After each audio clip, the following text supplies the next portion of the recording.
Hi, my name is Madison, and for my segment 3 project, I'm going to be discussing redlining in Milwaukee and the current effects it has today. Do you know the main reason why Milwaukee is so segregated? Well, it's due to something known as redlining, which is a term used to describe a discriminatory practice where financial services such as mortgages, loans, or insurances are often refused to neighborhoods with high numbers of minorities.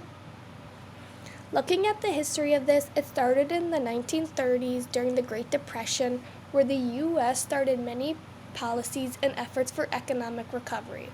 The Federal Housing Administration worked with Homeowner Loan Corporation, creating residential security maps that identified specific neighborhoods as high or low risk for investment. A big goal of these was to slow down the rate of housing foreclosures, which were frequent as Americans struggled to find and keep jobs during the economic struggle of the Great Depression. These maps were used by banks and finance entities in making lending and other investment decisions. Looking at the map, it made it nearly impossible for some to get mortgages and become homeowners. They were split up into different grades. Grade A being the best area, where they were ideal in neighborhoods that were structurally sound, visually appealing, and composed of exclusively white residents. Then went down to Grade B. Still desirable, it had some older neighborhoods but still worthy of investment. As with green rated neighborhoods, there were no African Americans living in these areas, and only few foreign born families. Next went to C, which was definitely declining. Homebuyers were thought of as unstable purchasers, and investors were told to proceed with caution. Then came the red. An area categorized as red was tagged with the label hazardous for investment. According to the people doing the assessments, these neighborhoods were old and in poor condition and had African American people living in these areas. And as you can tell from the map, it is very segregated. In the article Urban Triage, Saving the Salvageable Neighborhoods in Milwaukee by Dina H. Smith, she explains the concept of Mayor Henry policies. The urban triage method allocates resources such as housing, infrastructure, and public services primarily to neighborhoods deemed as savable, while neglecting others they consider beyond repair. This strategy was intended to maximize the impact of limited public funds, but it further reinforces inequality by favoring areas with higher homeownership and economic stability, often at the expense of marginalized, lower income, and predominantly black communities. The Fair Housing Act in 1968 finally banned discrimination in real estate and mortgage lending, including racially motivated redlining, but it failed to fully achieve its goal due to the lack of political will to enforce the law.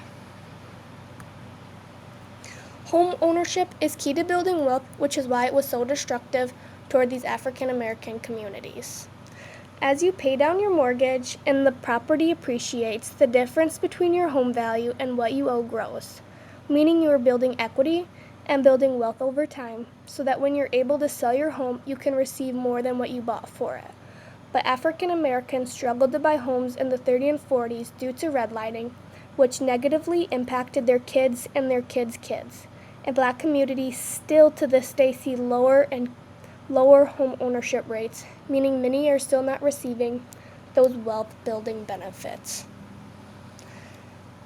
Redlining, racial disparities, and effects.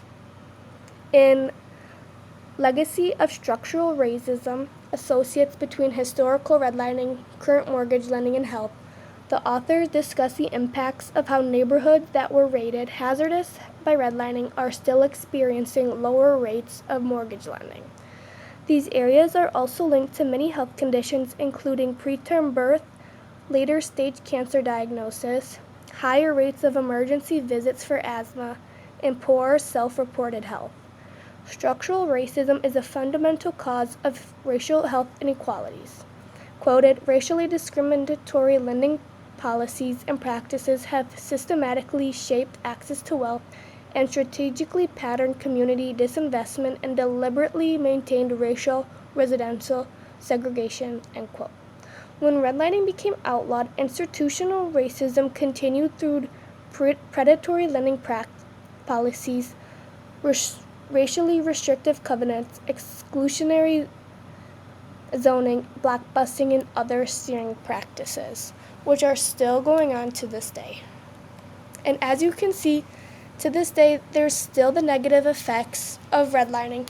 From the chart on the right, in 2018, you can still see how segregated Milwaukee is. This is still a really big issue going on to this day, and more work needs to be put in from the government in order to all of this to be stopped and helped, so there can be less discriminatory practices and everyone can equally own a home. Here are my works cited. Thank you for listening.